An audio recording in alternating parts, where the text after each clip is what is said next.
Warahmatullahi wabarakatuh. Di sini dengan Muhammad Yusuf Seno, saya akan sedikit tentang ECG kita hari-hari ini, yaitu yang fokus pada V1 dan V2. Ini adalah soal nomor 54 di grup Telegram, satu hari satu EKG. Seorang wanita 35 tahun dengan keluhan lekas capek ada hipertensi. So, pertama kali selalu saya mengingatkan bahwa simpel saja bahwa kita membaca ECG urut aja dari langkah pertama sampai langkah ke-7. Di sini jelas ini namanya adalah irama sinus karena 1P diikuti 1 QRS dengan rate-nya kurang lebih sekitar 100 kali per menit. Ini ada 3 kotak ya, 300 bagi 3. Aksesnya normal, 1 positif, V positif. PR intervalnya normal, kurang lebih sekitar 3 kotak ya, 0,12 ya. Berarti nggak ada BBB, nggak ada preeksitasi, nggak ada ya, nggak ada AV block juga. Kita lihat 1P selalu diikuti oleh 1 QRS terus. Itu sama sekali tidak ada drop bit ya, atau P yang tidak diikuti oleh QRS.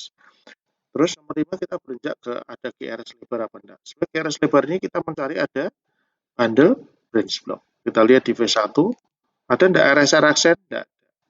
Kita lihat di V6, ada enggak RSR aksen di V6? Enggak ada. Enggak ada take sama sekali. Ya. Kemudian kita melihat nomor 6 adalah ada tidaknya ruang jantung. Ruang jantung ada 2, atrium sama ventricle. Ketika atrium kita melihat gelombang P. Ketika di V1, sepertinya di sini tidak begitu kelihatan ada. Di lead 2 ini ada take sedikit di sini. Tapi tidak begitu jelas. Tapi lihat ini adalah seperempat. Artinya kita tidak begitu bisa melihat gelombang P di sini karena sangat kecil. Kita lihat, nah di sini di bagian ini kita bisa lihat dia tidak seperempat lagi tapi 1. Dan ternyata V1-nya di V1 gelombang P-nya lebih banyak ke bawah. Ini menunjukkan suatu left atrial abnormality ya. Kemudian ada enggak left ventricle hypertrophy? Ya, kita lihat di sini S-nya di V1 sangat dalam, di V6 sangat dalam, V2 lebih dalam lagi. Ya, ini menunjukkan ke suatu LVH. Bagaimana dengan koroner? Nah, ini kembali ke left atrial abnormality, jelas nih ya, tadi saya mengingatkan ini. Ini memang tidak begitu jelas tapi ini ada. Kemudian untuk kriteria left ventricle abnormality banyak, teman-teman bisa baca di artikel ini, nanti bisa cari di internet. Ini ada kriteria yang biasa kita pakai. So, jelas di sini ada poor airway progression. Lihat di sini, di V1 ini QS. Di V2 ini ada R kecil di sini. R kecil, ini R kecil. Di V3 ada R kecil lagi. Di V4 R-nya tambah budi tapi tetap kecil. Nah, ini namanya poor airway progression. Ya. Sering kita berpikir ini suatu curiga suatu old myocard infarct anteroseptal. Apalagi kita lihat di sini, dilihat lead V6, V5 dan V6 tidak ada gelombang Q. Ingat gelombang Q yang normal pada V5 V6 ini adalah aktivasi dari septum. Kita di sini lihat tidak ada aktivasi septum kecuali di AVL. AVL ada. Ya, 1 tidak ada. V5 V6 tidak ada. Bisa juga ini suatu left bundle branch block incomplete. Tetapi kita lihat di sini di V6 tidak tampak ada kayak M-shape atau M-shape yang kecil pun tidak kelihatan. Nah, tapi di V5 ada. Ya, di V5 ada. So, tetapi melihat di V6 tidak ada, saya masih curiga ini suatu anteroseptal infarct. Nah, ini adalah definisi beberapa, ini ada di internet tentang poor airway progression. Jadi kalau di Dr. Ed Boon sini di last apa ya namanya blognya, ya teman-teman lihatlah nanti nyari ini gampang kok. Pasti kalau ketemu nyari poor airway progression yang keluar pasti ini dulu. PRWP, kalau R-wave di D3 kurang dari 3 mili. Ya. Dan penyebab dari PRWP ini banyak, prior international infak, LVH, RVH juga bisa, respiratnya tidak tepat, dilated kardiopati, dan bisa saja normal varian. Nah, ini adalah artikel yang udah lama banget. Jadi pada pasien dengan poor airway fluctuation dilakukan otopsi dan lihat 85% itu ada anterior myocardial infarct. Ya. Nah, ini adalah contoh. Ini bukunya ada di buku Dr. Chow ya. Ini adalah pasien dengan STEMI. Nah, kemudian dilakukan trombolitik. Ketika dilakukan trombolitik, kurang lebih 23 hari lagi ada poor airway progression. Ada R-nya kecil. Nah, oke, tapi ada juga artikel nih yang menunjukkan bahwa ternyata poor airway progression itu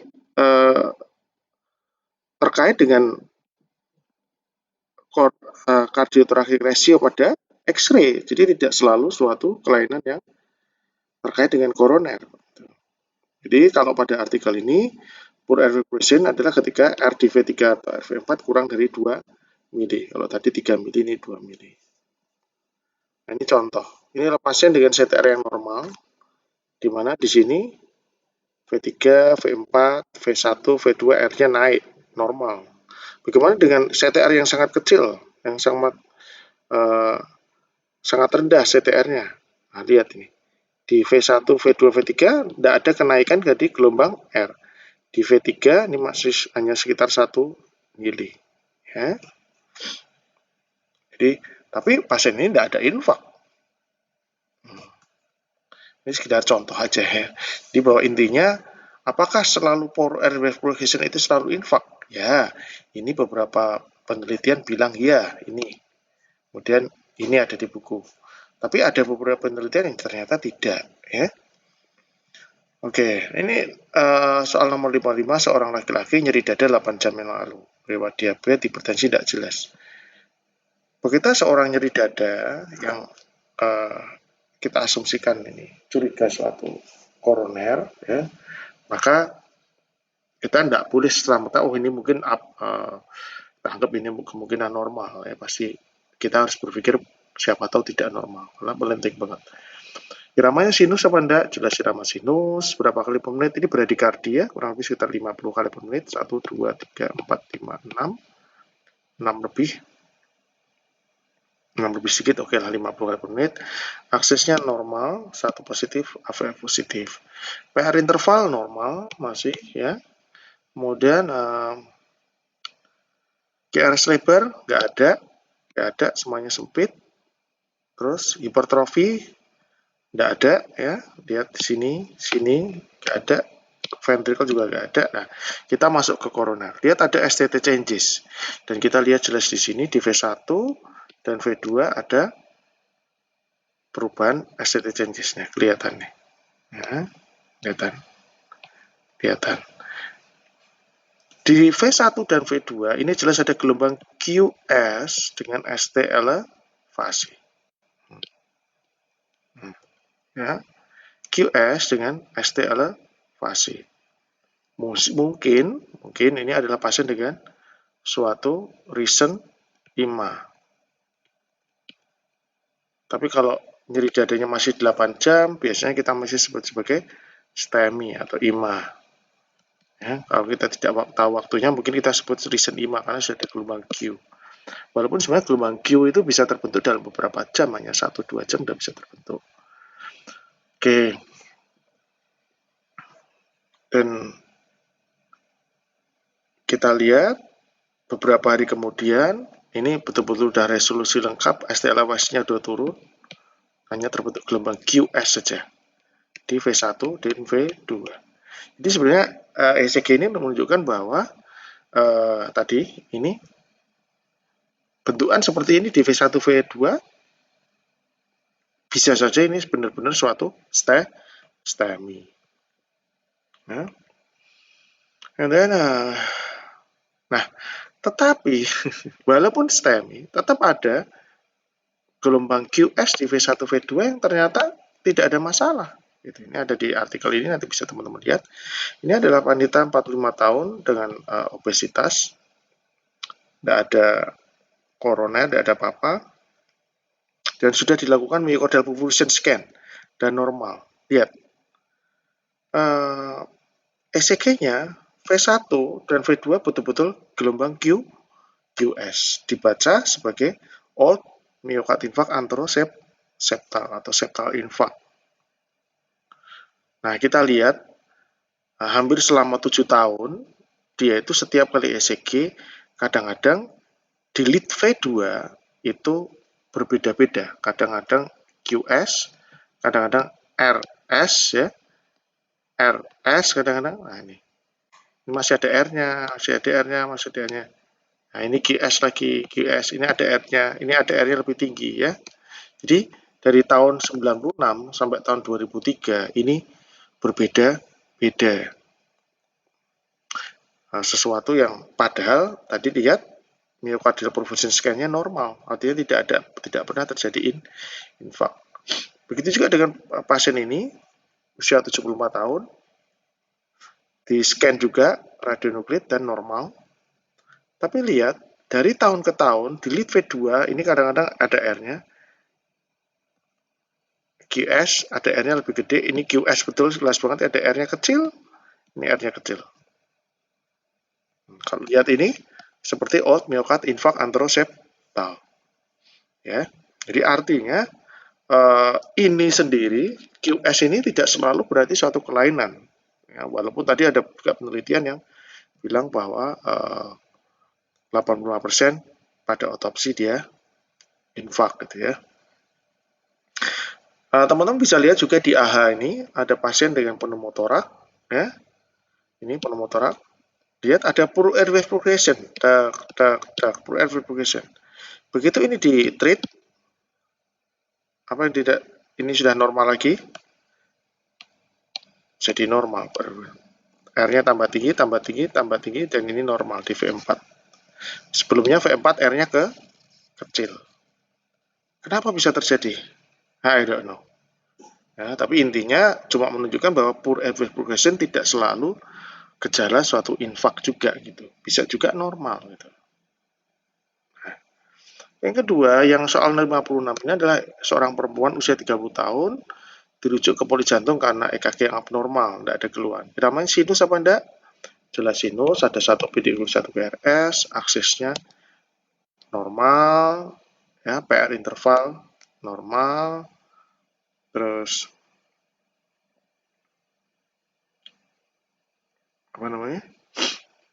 Rate-nya kurang lebih sekitar 1, 2, 3, 4, 5. Ya, sekitar 60 kali per menit lah. Aksesnya normal.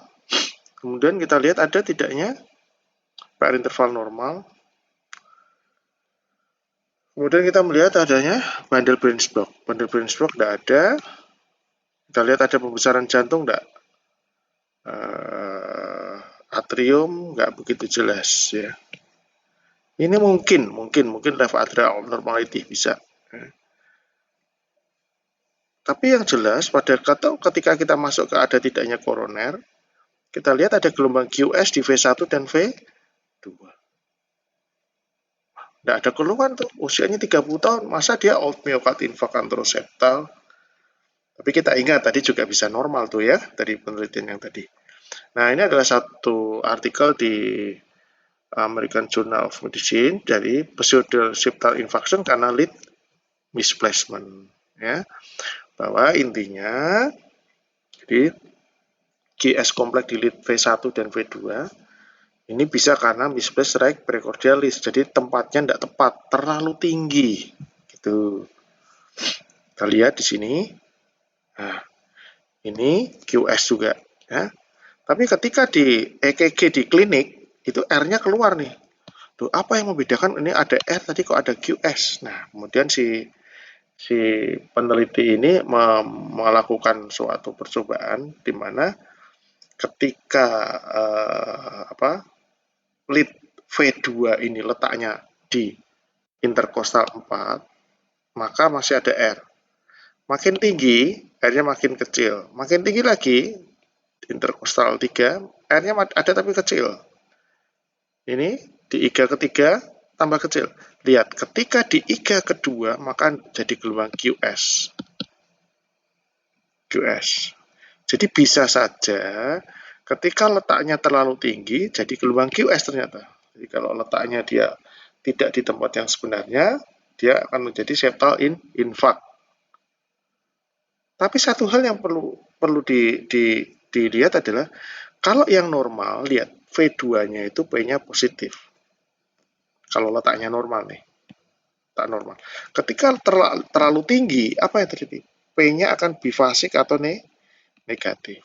Jadi, ketika melihat tadi ECG yang seperti ini, ya, tetapi kita lihat P-nya, kok kayak old myocard infarct ya? Kita lihat P-nya, oh loh kok P di lead 2 kok V2 kok juga negatif. So ini berarti kemungkinan dia terlalu tinggi. Ini adalah contoh ECG yang saya ambil dari blognya Dr. Smith ya. Teman-teman bisa cari sendiri. Ketika diletakkan di tempat yang benar, ininya jadi normal P-nya, ya kan? Ini terlalu tinggi nih. Ya. Oke. Jadi kalau kita baca yang tadi yang awal ya, kita bilang posisi V1 dan V2 terlalu tinggi lead-nya. Ya. Lead, ya, tambah lead V1, posisi lead V1 dan V2 terlalu tinggi.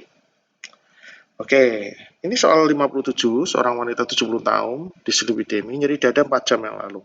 Nyeri dadanya khas, ada murmur sistolik grade 3 skala 6 di lead left sternal border.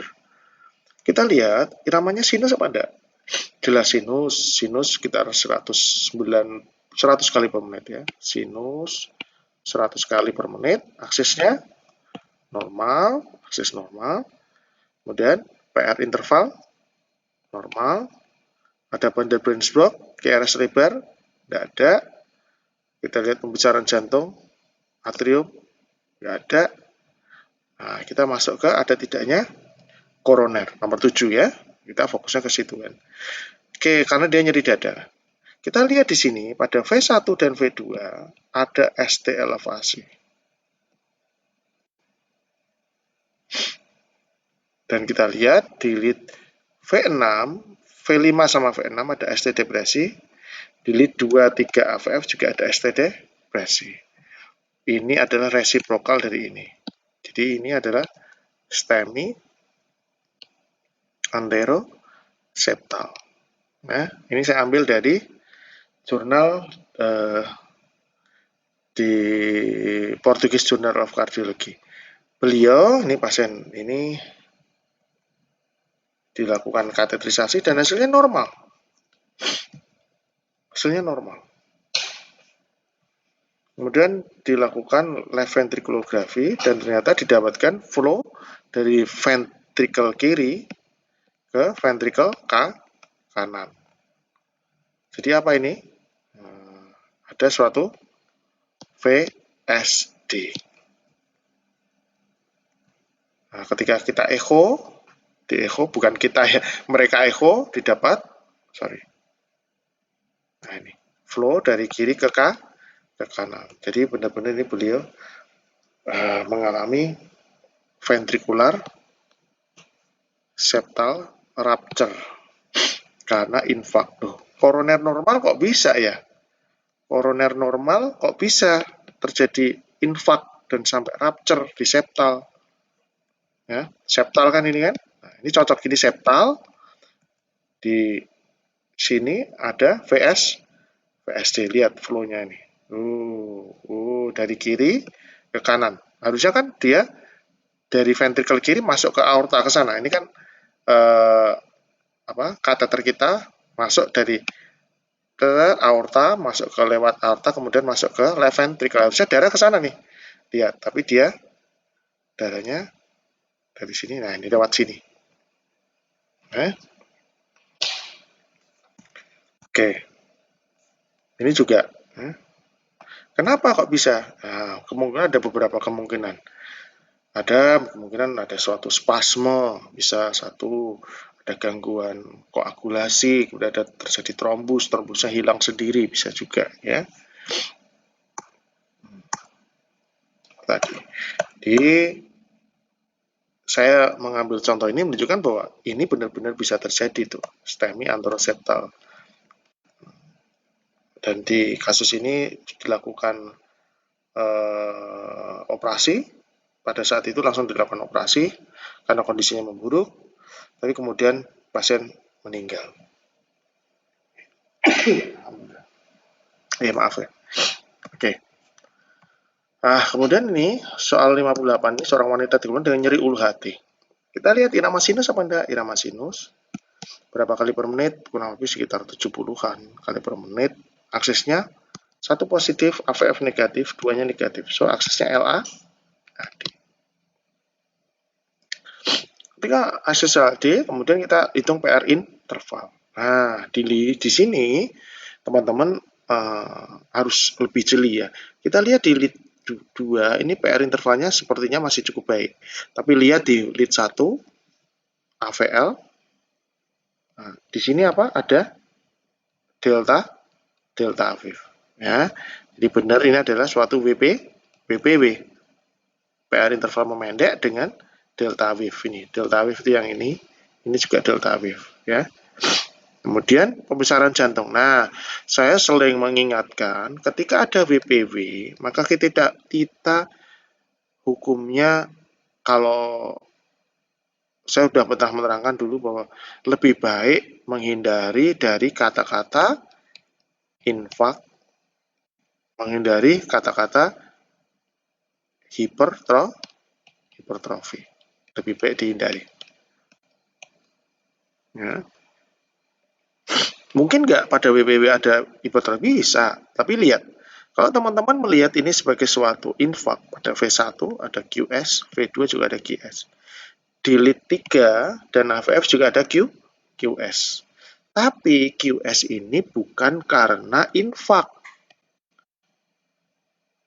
Bukan karena infak, tapi karena kelainan BPW-nya. Ya. Jadi setelah langkah 1 kan sinus apa enggak, langkah 2 rate, akses ya, PR interval. Ketika PR interval sudah WPW, nah, langkah ke 5, 6, 7 termasuk bundle branch block dan koroner ini lebih baik untuk terutama yang awam yang enggak terlalu sangat mendalami jantung. Saya berharap ini lebih baik dihindari karena beberapa nanti malah bisa salah ya. Oke, ini saya ambil dari ACC. Nah, sering pada WPW ternyata ada kelainan bawaan. Nah, ternyata pasien ini ada suatu Epstein anomali. Lihat ini. Ya, ini katup mitralnya ada di bawah. Nah, katup tricuspidnya ada di sini.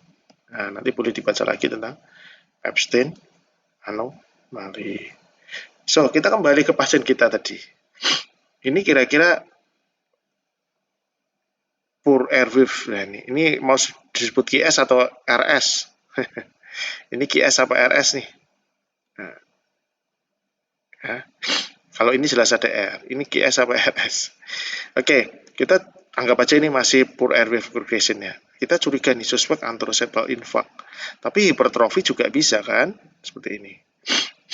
Kalau LPBB saya kira sih enggak ya.